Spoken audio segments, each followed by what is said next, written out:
do Rio de Janeiro, né? E até o final do ano passado era o líder da oposição na Câmara, né? A primeira pergunta que eu faço com um anseio muito grande no coração e uma expectativa tremenda é: como está a temperatura em Brasília agora com essa possibilidade do impeachment do Lula? Ótima pergunta.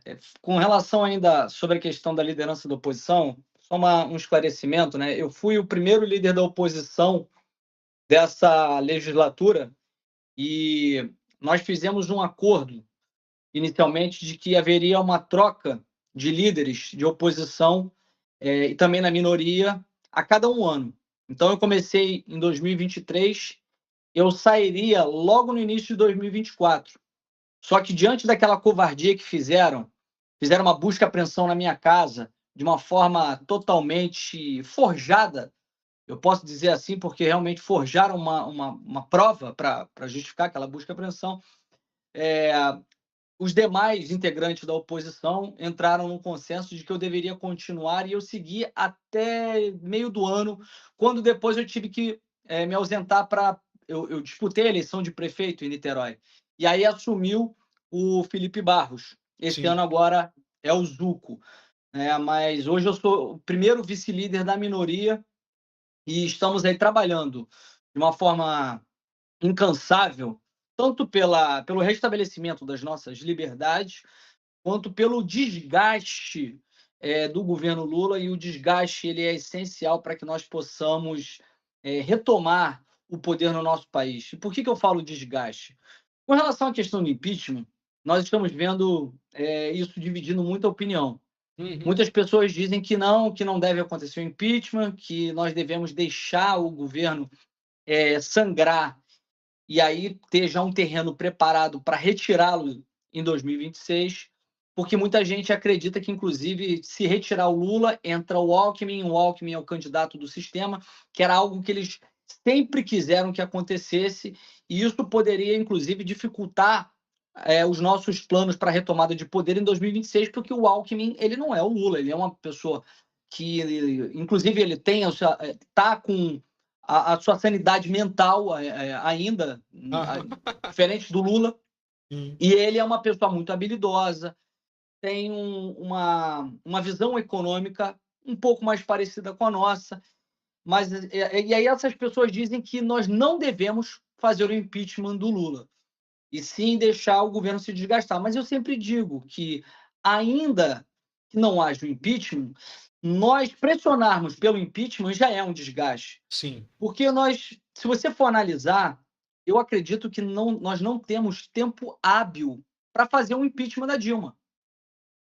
Da Dilma, do Lula. Que É que dá eu na ia falar a mesma, né? respeito do.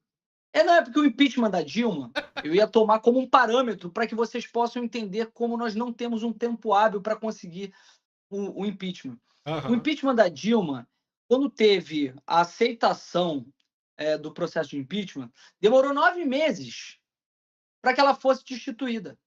Sim. Não acredito que agora, nesse momento, por exemplo, nós tenhamos um cenário perfeito para o processo de impeachment. Isso está acontecendo.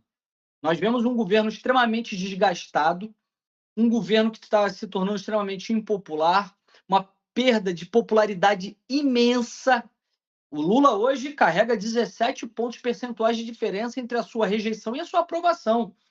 17 negativo, né? Porque a rejeição hoje é muito maior do que a aprovação. Então, assim, é impossível ele conseguir reverter esse cenário para que Sim. ele possa vir à reeleição. Hoje, o que nós vemos é um governo desgastado que vai tentar fazer o seu sucessor na próxima eleição. Então, não tem um tempo hábil para que a gente consiga, de fato, concluir esse processo de impeachment, porque isso já estaria, por exemplo, no ano da eleição. Sim. Só que o processo de nós pressionarmos pelo processo de impeachment, colocar as pessoas nas ruas, mobilizar as pessoas nas ruas, isso faz com que o cidadão comum, que não acompanha a política, tenha, tenha certeza de que o que está acontecendo no Brasil em termos econômicos, tudo isso que vem acontecendo de juros altos, e juro alto é menos dinheiro na mão do povo, que Sim. ele não consegue ter um empréstimo, o cartão de crédito fica mais caro, a inflação mais alta, a alta dos alimentos, tudo isso seja culpa desse governo, seja culpa do Lula. As pessoas se Exatamente. mobilizando nas ruas, fazendo manifestações, isso é muito importante para desgastar esse governo e, de uma vez por todas, enterrarmos o PT. Aham. Então, assim, eu acredito que é um momento muito favorável para nós, ainda que não seja para a cassação imediata do descondenado, mas para preparar um terreno para sepultar o PT em 2026. Esse enterro dos ossos não é somente na questão de retomarmos a presidência, mas de fazermos uma bancada maior ainda de deputados, deputados estaduais, federais e, sobretudo, senadores.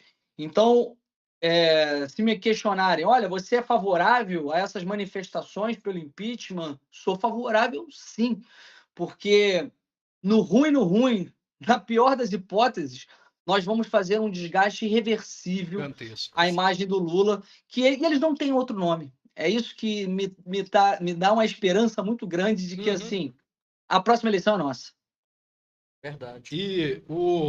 E o que complementa que além deles não ter um nome é que agora também não tem um braço externo que possa fortalecer, né? Ah, com certeza. Inclusive, a própria eleição do Trump foi muito positiva em vários aspectos, né? Sobretudo na retomada dessa guinada para que nós possamos retomar a liberdade de expressão. Haja vista aí a questão da OEA, que é financiada pelos Estados Unidos, e agora nós vemos a OEA já de olho nisso e buscando aqui nos auxiliar, fazendo esse relatório da Comissão Interamericana de Direitos Humanos. Mas nós vemos também, com isso, o mundo inteiro, que depende dos Estados Unidos, começa a ficar mais cauteloso com relação às eleições. E hoje não há nenhum país que possa financiar a candidatura ou a esquerda no nosso país, que inclusive foi o que nós estamos vendo aí sendo amplamente divulgado, que contribuiu ativamente para a eleição do Lula, que foi o financiamento dos Estados Unidos através da USAID, ou USAID, né? Alguns vão chamar dessa forma, contribuindo financeiramente para que houvesse essa interferência do TSE, interferência também nesse combate à desinformação que foi feito através das mídias e advogados internacionais nos nossos tribunais, e agora nada disso vai acontecer. A eleição do Trump foi um dos maiores e melhores acontecimentos do século. Com certeza.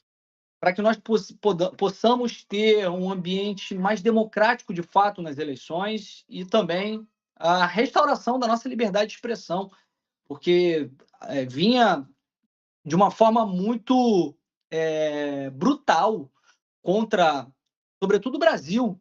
Hoje, o caso mais emblemático de país tomado pela censura e violação à liberdade de expressão é o nosso país. E isso vinha cada vez mais se intensificando. E com a eleição do Trump, as coisas estão mudando de uma forma muito positiva. Eu digo que a eleição do Trump nos Estados Unidos soprou ventos muito favoráveis para o mundo ocidental e, sobretudo, para o Brasil.